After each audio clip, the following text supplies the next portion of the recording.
Bueno, ¿qué tal? Voy a tratar de ser breve y sobre todo lo que quiero decirles es que esta presentación es de Guillermo Meroff, que está en Boston, y me pidió por favor que yo la dijera.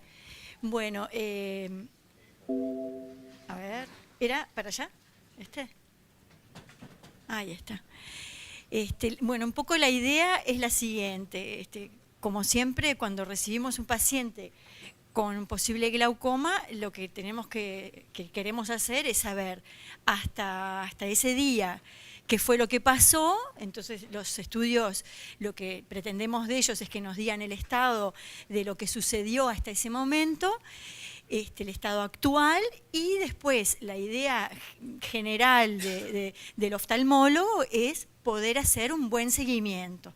Entonces, bueno, no hay una imagen patognomónica, la combinación de las imágenes es lo que hace característica una patología, y la idea es tratar de que los métodos siempre no sean invasivos. Bueno, estas son las características del OCT que justamente utilizamos para el estudio del nervio óptico y para todo lo demás. Como decían al principio, como permite que se hagan todos los estudios simultáneamente y con una velocidad del scan de 40.000, con la resolución axial es de 7 micrones, nos permite unas imágenes muy lindas del nervio óptico. La tendencia es la siguiente. Los ingenieros de OCT lo que están pretendiendo es que el follow-up pueda ser hecho en las mejores condiciones, de tal manera de que los estudios que se hagan sobre el mismo ojo puedan identificar las mismas exactas estructuras, los mismos puntos, para poder hacer una comparación bien buena. Entonces, para eso utilizan el centro de la papila y la fovea, el centro de la fovea. Es lo que se llama foveal to disc. Las imágenes comparativas de los dos ojos son utilizadísimas porque nos permite identificar lo que en glaucoma, la simetría, tiene un valor muy importante. Esto rápidamente, bueno, es la medida de la capa de fibras, ¿no? Lo que se llama Retinal Nerve Fiber Layer, y el examen de los dos ojos con el componente de foveal to disc nos permite saber que los dos están ubicadas, las imágenes, claramente entre el centro de la papila y el centro de la fovea. Ahora vamos a ver otras que, bueno, después... por supuesto, el pie chart, o sea, el que sería como si fuera una torta que lo dividen en pedacitos. Esto es muy importante, siempre nos da una idea de cuál es el lugar donde está el daño.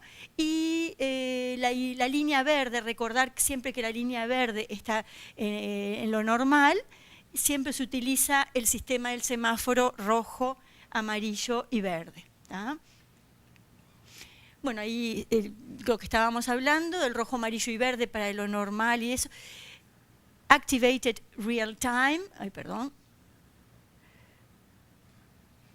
Y para recordarles simplemente algo que ya saben, es que el Q lo que marca es la calidad de la imagen, ¿no? Mayor de 15, que es lo bueno, y después tenemos high resolution o high speed, que son las formas en que se hacen las tomas.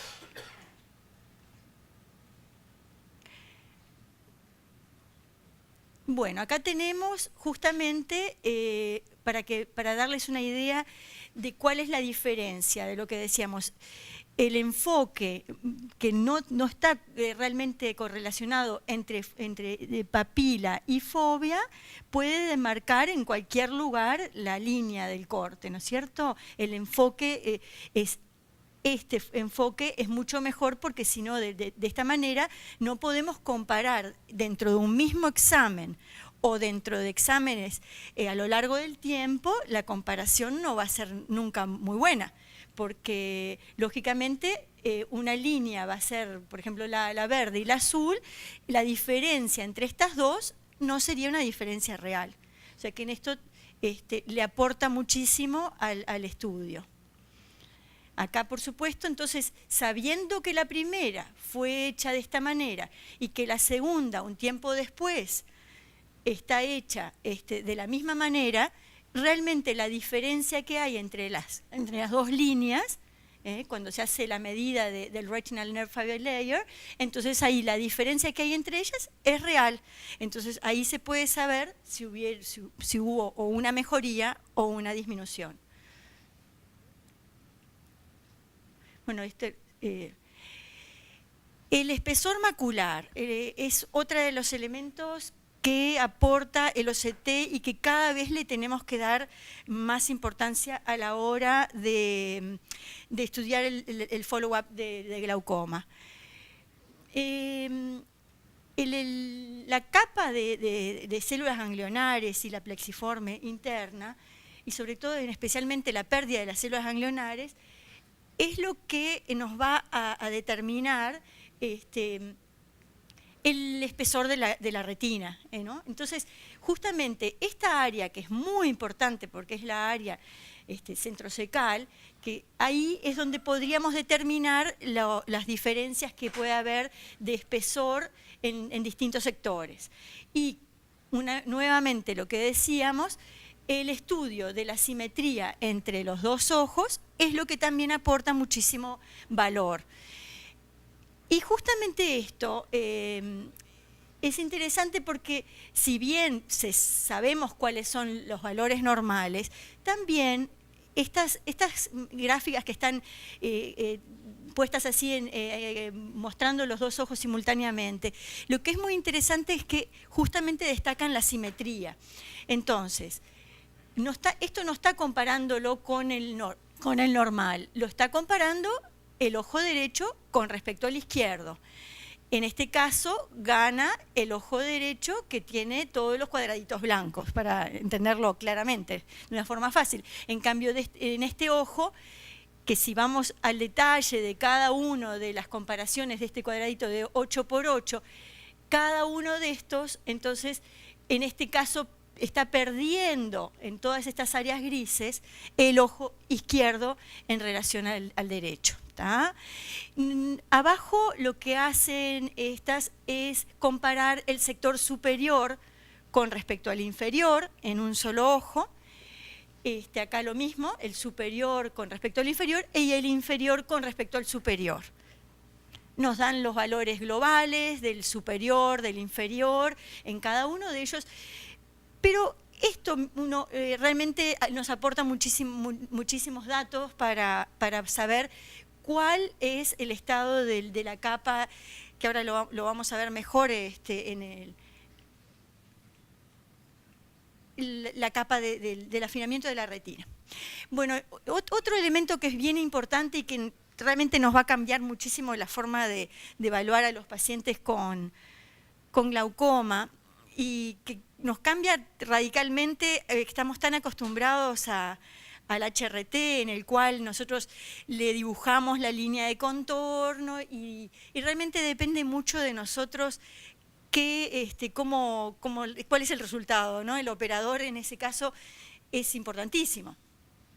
Y realmente la primera toma es la más importante en todo caso, porque el baseline, lo que él toma el HRT como la primera, es después sobre esa que se hacen todos los otros controles.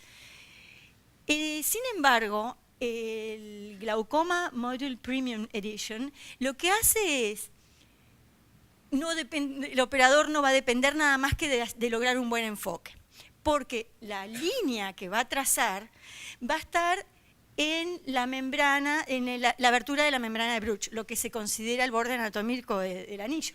Entonces, el aparato solito va a trazar, sin intervención del oftalmólogo o del técnico que esté trabajando ahí, va a trazar la línea en la membrana de Bruch, que en general no va a coincidir con lo que nosotros vemos en el HRT o que vemos en el fondo de ojo, porque es algo totalmente invisible para los ojos, ver la membrana de Bruch, porque está por debajo de lo que los ojos ven. Entonces, ahí sí, ellos lo que hacen es lograr el mínimo ancho, está mal escrito ancho ahí, el mínimo ancho entre la membrana de Bruch y la membrana limitante interna, trazando siempre una rayita perpendicular a 90 grados entre la membrana delimitante interna y el punto donde está la membrana de Bruch. Esto se logra porque hace 24 cortes y en cada uno de los cortes lanza una rayita perpendicular hacia la membrana limitante interna. Esa medida, y corregida a nivel de no solo de largo, sino de volumen después, es lo que va a determinar el anillo, lo que ahora rim volume, que lo vemos en el HRT continuamente. Bueno, eso va a ser para nosotros, probablemente en el futuro próximo, vamos a estar midiendo eso. Y en base a estas medidas, a la abertura de la membrana de Bruch, va a ser todo el estudio de la papila. ¿Tá? Si no soy clara, por favor, me preguntan por qué. Bueno, 24 líneas, lo que hablábamos recién. Claro, es como, depende totalmente de algo que nosotros no vemos. Acá, en esta imagen, justamente lo que está un poco mostrando es que nosotros nunca marcaríamos la línea ahí donde la va a marcar la membrana de Bruch. Y en eso tenemos que tener cuidado, porque podríamos interpretar de que no está bien marcado, y no va a ser que esté mal marcado, es que el aparato automáticamente identifica cuál es la abertura de la membrana de Bruch. ¿Tá? Y ahí está justamente un poco la diferencia entre lo que vendría a ser lo clínico y la membrana de Bruch. ¿Tá? En estos aparatos a lo que se va mucho es a poder identificar de forma tecnológica, cosas que uno no entiende para nada, estructuras por determinada densidad o características que son para ellos fácilmente reconocibles y el ojo humano no lo puede hacer. Bueno, acá por ejemplo, también en este caso se utiliza el sistema de semáforo, de amarillo, rojo y verde, para mostrar que la raya en determinado, acá están todas amarillas, pero podría suceder que en algunas estuvieran verdes y en algún sector estuviera amarillo. Bueno, eso después uno cuando veamos los informes cómo van a ser.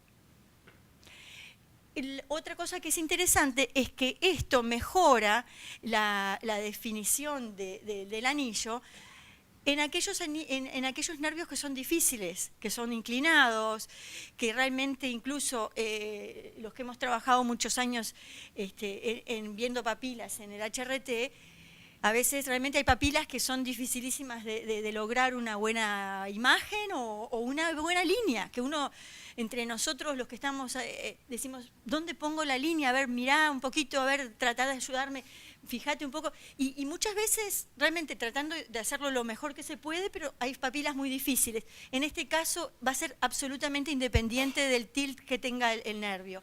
Esa inclinación que tenga el nervio va a quedar totalmente de lado, porque siempre va a encontrar la membrana de Bruch. Entonces, encontrando la membrana de Bruch y encontrando la limitante interna, el aparato va a encontrar justo lo que necesita. ¿Tá? Va a cambiar completamente lo que pensamos de una papila.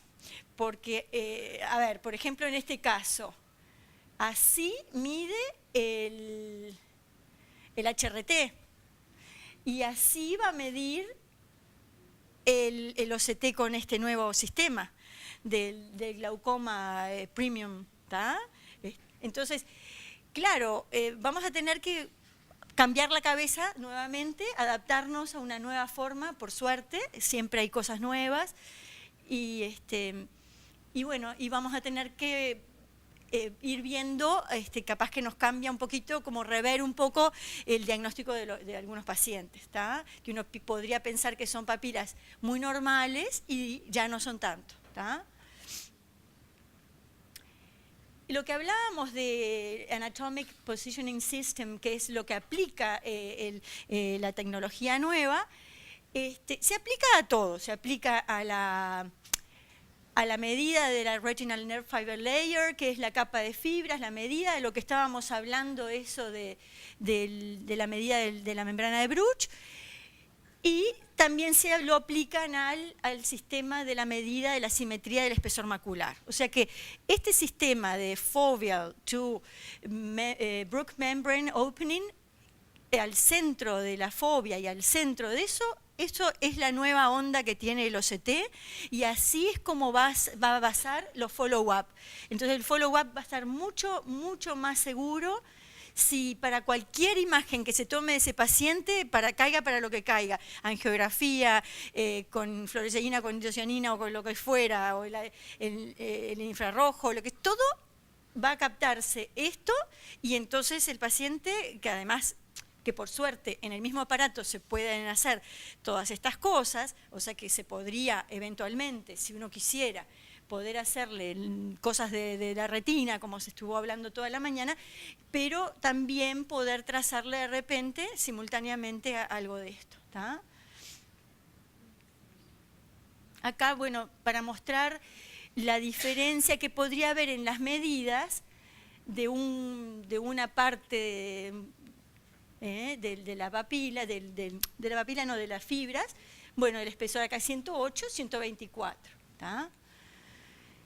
En esto simplemente es comentar que los OCT spectralis, lo que tiene de características es que, bueno, si bien tiene 40.000, que es uno de los mayores, por acá hay de 55.000, tiene muy linda resolución axial, y tiene el sistema de eye tracking o true track, como le llaman, true tracking, o de rescan, y todas esas formas que se usan para buscar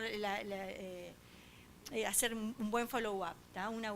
O sea que sería aparentemente el aparato que cumple mejor. Acá tiene una resolución de 3 con 55.000, no tienen los demás el eye tracking, o sea que en eso se va con ventaja.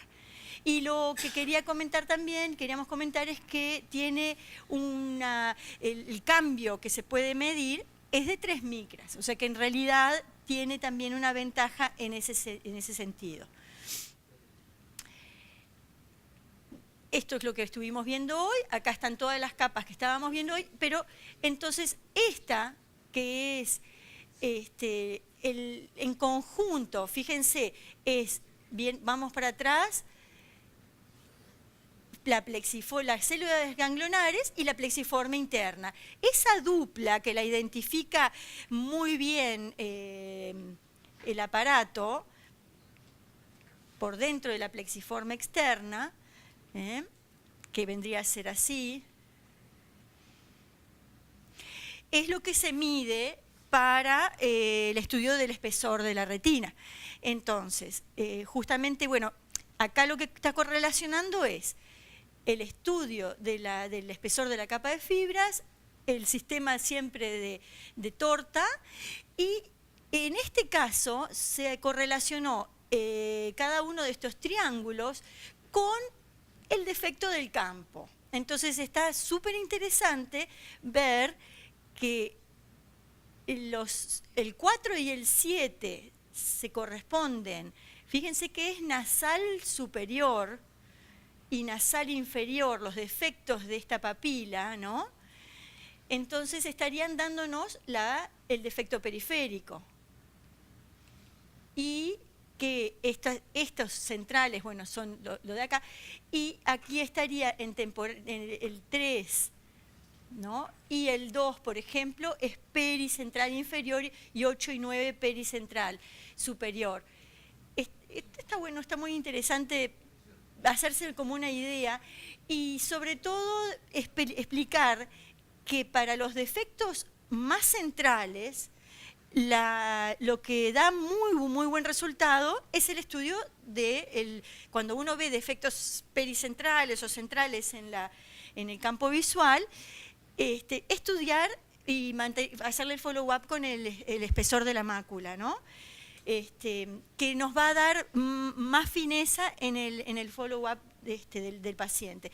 En contraposición, cuando el defecto en el campo es más periférico, o sea que tiene, bueno, por eso estaría en este sector, entonces ahí sí el estudio de la medida de las capas de fibras da más resultado también. Con respecto al espesor de la coroides en pacientes de glaucoma, el seguimiento, y esto es, como van a ver, es algo que es controversial. En este caso tenemos el corte, vamos a decir, en el sector centropapilar, ¿no? Entonces, justamente, este haz, que es el más grueso de todos, el último que se pierde, bueno, ¿cómo tiene la coroides? Y en este caso, acá se vería un afinamiento justito en ese sector de la coroides, y en el inferior, acá, también se vería un afinamiento de la coroides justamente en ese sector, ¿tá? O sea que ahí también se ve el afinamiento de los vasos de la coroides acá, en este sector habría poco. Esto en realidad, que probablemente va a seguir avanzando, se va a seguir estudiando y le falta mucho todavía.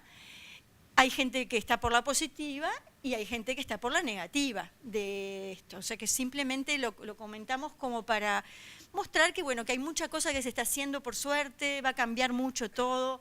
Probablemente dentro de unos años vamos a estar hablando de otra cosa. O sea que por ahora, en realidad, lo interesante es que la idea es que cada vez el seguimiento de los pacientes parece que va a ser más fino, mejor, documentarlo por varios motivos de todo tipo, para explicar, como explicaban, y para documentar por razones legales, y sobre todo hacer que las cosas sean reproducibles. Bueno, hasta ahí, muchas gracias.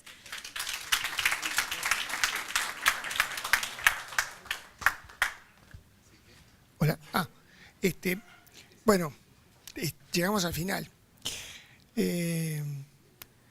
Ya la otra vez habíamos hablado y la mayoría de ustedes ya nos conocen, por eso es que en el CETAW nos manejamos, seguimos intentando mantener la excelencia en la parte técnica fundamentalmente.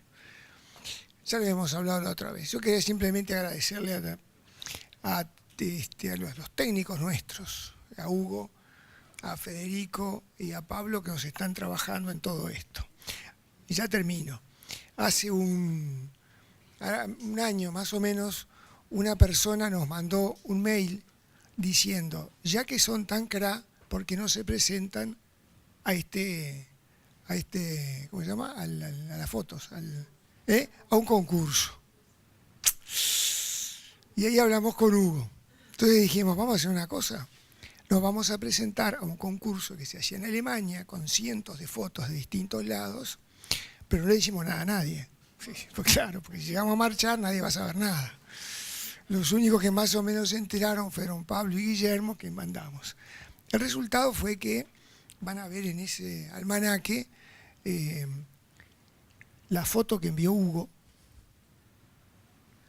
Sacó el segundo lugar. O sea que fue realmente espectacular.